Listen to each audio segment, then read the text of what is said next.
Welcome to the first edition of Identity Insights for 2024. My name is Trevor Butterworth. I'm a co-founder of Indicio. And with me today to kick off 2024 is Mitra Sorrells, who is editor-in-chief of PhocusWire, which is a publication of Focusrite, the leading, am I correct, the leading research authority on the travel sector in the world. Yes. Tell us a little bit more about both PhocusWire and Focusrite. And I think you also have a whole bunch of different publications covering lots of different aspects of the travel industry. Yes, well, so it's kind of starting at the highest level. So we are part of North Star Travel Group, a very well-known name across a variety of media outlets that it offers. So of course, there's Focusrite as the research entity, and FocusWire is the media brand, kind of the sister brand of that. But then also within that North Star Travel Group umbrella, as you mentioned, there are many others. There's Business Travel News that really focuses in on the business travel sector. There's Travel Weekly, probably maybe the most well-known brand that is for the travel agent community. There is Web and Travel, which is also kind of a sister brand of Focusrite that's based in Southeast Asia and covering that area. Meetings and Conventions, we have a whole division that covers kind of the meetings and conventions world. So yeah, there are many brands within North Star Travel Group. Focusrite has been around for many, many years, certainly a very well-respected and well-established name in the arena of research and events related to travel and technology and the world of what we used to kind of refer to always as online travel. I think maybe that name is a little bit outdated now, because what isn't online anymore? Exactly. Yeah. Yeah, and then FocusWire launched in November of 2017 as the sister media outlet. So we are a daily digital media outlet covering the global travel industry, what I like to say is sort of at the intersection of technology. So if you read our coverage, you'll notice we're always looking for that technology angle to it. So nobody is better placed, really, to understand what's going on globally with travel and digital transformation. And of course, the reason why we're here is that Indicio is very honored to be on your list of movers, shakers, and newsmakers for 2023 and potentially 2024. We'll talk a little bit about me and Indicio and whatever in a while, but I'm interested in giving our listeners a broader understanding of what's happening in the travel sector in terms of digital transformation. What are you seeing? Where is it going? What is it doing? Yeah, well, and congratulations to Heather and to Indicio, and we can talk a little bit about that list and kind of how that developed. But yes, certainly, there's been a lot happening. I feel like we kind of say that every year, but it really does feel like 2023 was a busy, busy year. We kind of, I think, finally come out of some of that like pandemic recovery and have really started moving things forward. Certainly when I think about innovation topics in the last year, generative AI is at the top of the list. It's the one that really caught everyone's attention. It's kind of still a little bit hard for me to believe that even just a year ago right now, it still was kind of simmering under the surface. I think the first article that we published was right around this time. Maybe it was a couple, like January 15th, 17th, about what does ChatGPT mean for the travel industry. Mm-hmm. And then, as we all know, it sort of just took off from there.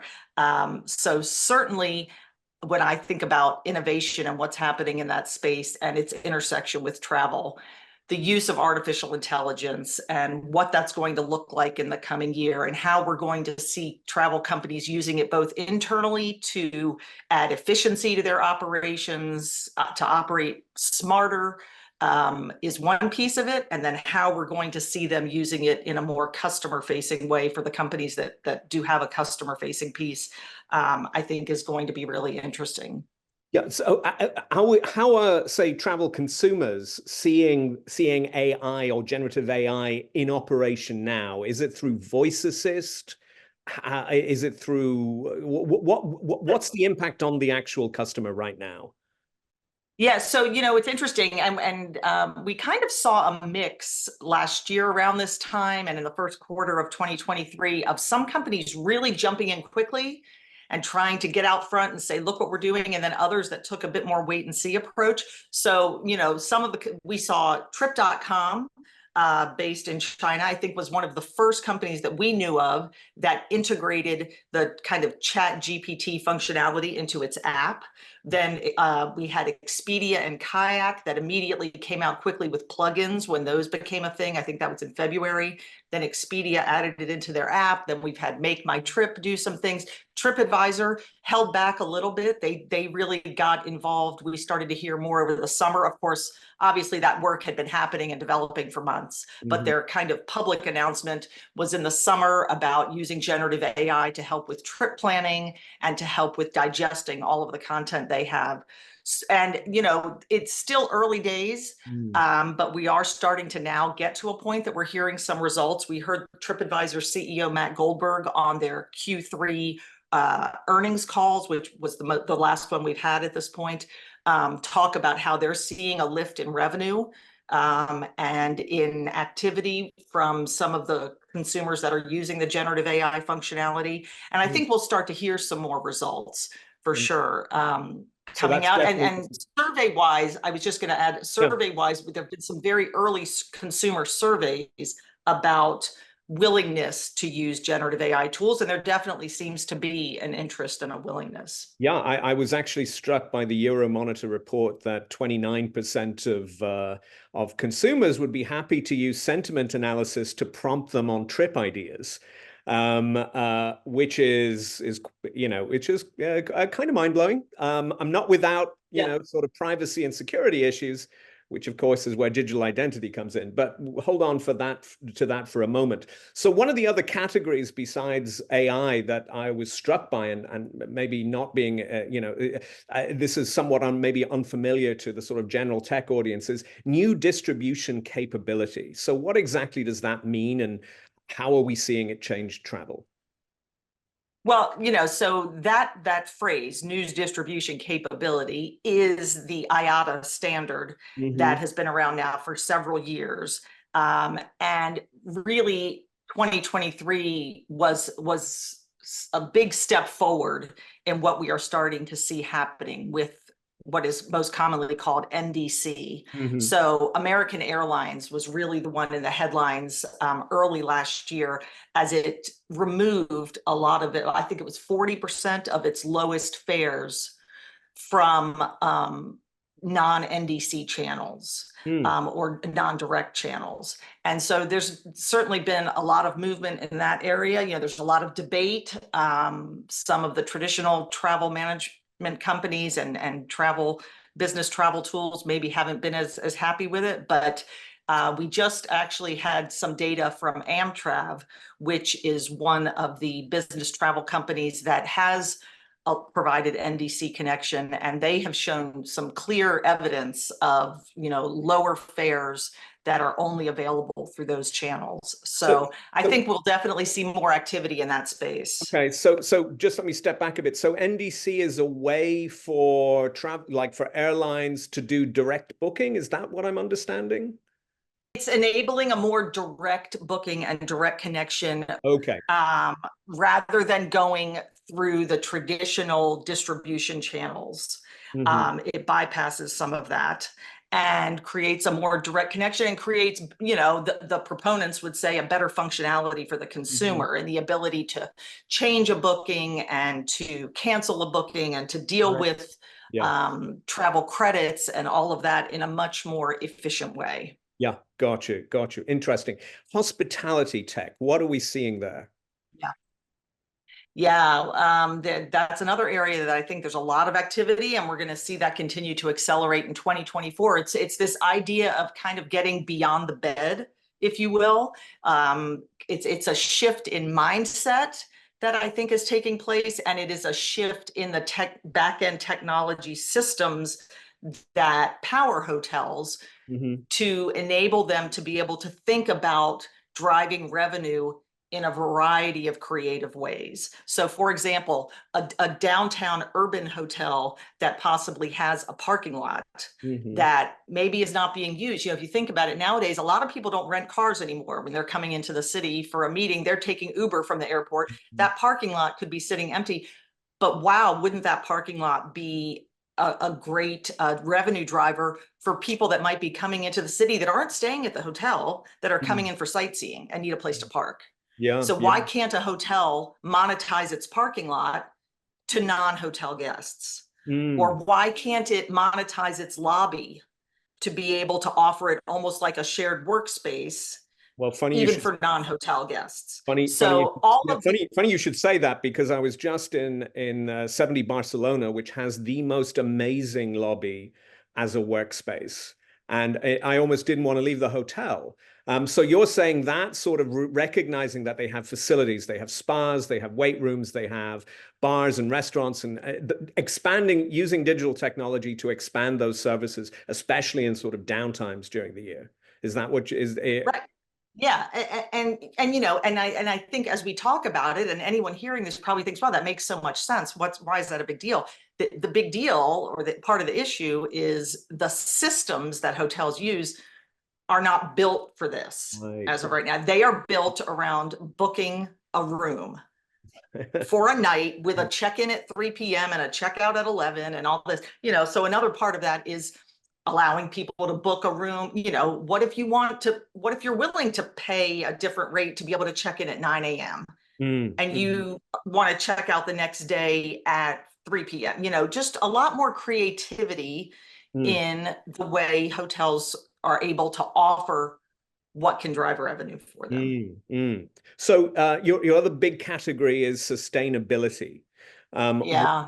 I mean, is that something that technology, in what way is technology affecting that area? Or what are you seeing the trends? I mean, it's something I think every company has to be on top of, but then increasingly the marketing can outstrip the actual outcome that's being delivered. So there's lots of accusations of greenwashing.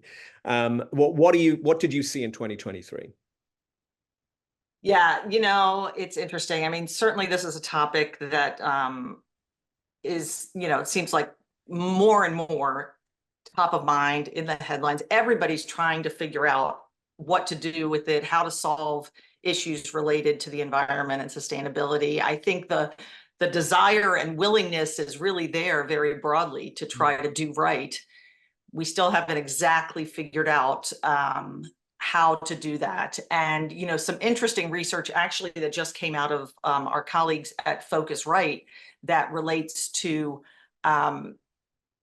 what consumers desire to travel more sustainably in their mind, what they're saying, but then what do their actions show? Right. And so I think what the research found is that consumers say, when they're asked specifically about their interest in sustainable travel, they definitely express an interest in wanting to be able to make the more sustainable choices. But then when the research looked at their actual behaviors and their actions, there's a bit of a disconnect there. So, and some of that is, certainly there's talk of, well, we need to do a better job of providing that information. It's kind of confusing, and consumers trying to make sense of emissions data and just understanding some of the choices they're making. So I think there's certainly still opportunity, and we're going to see more activity there. There's a lot of startups in that space that are trying to do some good work with that. Several of them that have been on our Hot 25 list over the last couple of years. So I think that, that's one that a topic we track very closely, and we'll see what develops with it in 24. So finally, we come to, no, well, not finally, because there are many different aspects here, but the other big mention on your list, and of course, why our CEO Heather Dahl was mentioned, is digital identity and verifiable identity. So rather than me say what I think, because I get, how do you see digital identity impacting all of these, the travel sector and all of these different areas within travel? Yeah, it's interesting. When I look back, I joined PhocusWire in January of 2018, and I went back just to check because one of the very first stories I did was in February. We did a whole month on blockchain, and one of those pieces was about blockchain technology for travel ID and security and that sort of thing. And at the time, it's interesting. At the time, I remember when I was reporting that story, it seemed like, what, blockchain, and how is that going to be used for identity? And, a lot's happened, and largely credited to all of you at Indicio, and there's other companies that have really been out there on this. And I think, it's funny, I think maybe had generative AI not catapulted into our headlines in 2023, I think potentially digital identity and what's happening in that space would have been even more prominent and more top of mind, because certainly the tests that you folks have been doing with CETA and in Aruba provides some really concrete example of how this technology can be used and how it can improve the travel experience. And I think, I think this is what you folks are seeing from what I've heard, is once others hear of these concrete examples, it's going to be an acceleration of interest. Well, yes, it's been sort of a slow development, and then it's going to kind of take off. A cascade effect. And I think that's true. I think that's true because you start with creating seamless processes, and those seamless processes provide, the privacy and security upgrades that can manage, the threat of deepfakes. I mean, and we spoke before about how verifiable credentials and decentralized identity can really solve the dark side of AI. And ensure that people can control their data and that the data is secure. But I think, so I think the first wave is, yes, let's cross the border seamlessly. Let's make the whole, airport experience just dynamically better. But then I think the innovation will come when people see how you can use the same, a digital travel credential or other credentials to integrate every other side. You integrate hotels, integrate car rentals, integrate loyalty programs, and all of that can be managed in a seamless way with, award-winning privacy standards and features. These great, from our perspective, this entire transformation of travel brings great opportunities, but with every technological advance, there's also an opportunity to abuse it, and and fraud and deepfakes are very, are problematic, and that's where I think verifiable credential technology steps in and solves the issue. So anyway, that's from my perspective and our perspective. I'll wrap up by asking you a horrible question. Is like, we see all these trends, we see all these things happening, we see growth in travel and perhaps real capacity strains on airports and et cetera. But what, in your mind right now, if you were to, sort of be the Oracle of Delphi, horrible position to be in, what would travel, what would travel look like in 2030? What will air travel look like, or using a hotel or booking a hotel look like? Wow. Okay, I would say, and this is based both on a combination of what I learn every day talking. What I learn every day talking to people across the industry, people such as yourself that are really kind of subject matter experts, as well as just my personal travel experience, because that also we're all travelers. Your thinking. I would hope that, we get to the point where I have a digital ID, first of all, on my phone. I'm not sure if we're still going to have a phone at that point. I was, not to get us off track, but with CES happening, there's talk of these autonomous agent devices, which that's the next step with what's happening with generative AI, is autonomous agents that are kind of do all the searching and do everything for us. And we're not going to be going to apps and websites individually. But in any case, so I have some sort of a device that I guess I would say by then, maybe it is kind of like my personal assistant device. And so I'm not having to open an app for an airline, or I'm not having to open an app for a hotel or for Uber or anything. I'm simply talking to my personal assistant device, telling it what I want to do. It's going out and, first of all, in the planning phase, it's doing the search of a airfare and all of that. It then, when I say, yes, that looks good, it's managing the booking for me. It's all right there with my device. It's on demand for me. At a moment's notice, I could say, hey, when is my flight? And my device will talk back to me and tell me exactly what time I need to be at the airport. And we've already lined up your ride, and it's going to be outside your front door, and all of that. And all of my identity documents and credentials and all of that is all fully managed in this device. And then as I get to my destination, you know, again, the system kind of knows that I've landed. My ride is going to be there waiting at the appropriate time, depending on whether I've checked a bag or I haven't checked a bag. And it's going to know what hotel I'm staying at, and I'll arrive at my hotel. And maybe I arrive at 10 a.m. and I'm able to go right in with my digital key that's also on my device. Yeah. We can keep going, but yeah. No, and I would say the only question is that 2 years away or 5 years away? But yeah, I think that's where we're going. And you put that out very well, and I think that will surprise a lot of people. And then when they experience it, it'll be like the old world never existed, and they'll just expect everything to be seamless. It's been a pleasure talking to you, Mitra. Before we sign off, I'm sure our listeners are intrigued to follow up on many of these topics and areas. So what should they be doing? I presume they should be looking at PhocusWire at least once a week to catch up on all of these developments. Obviously, you'd say once a day because it's such a fascinating field. But what else? What else should they do? What else is happening? Is there a conference coming up that people might attend?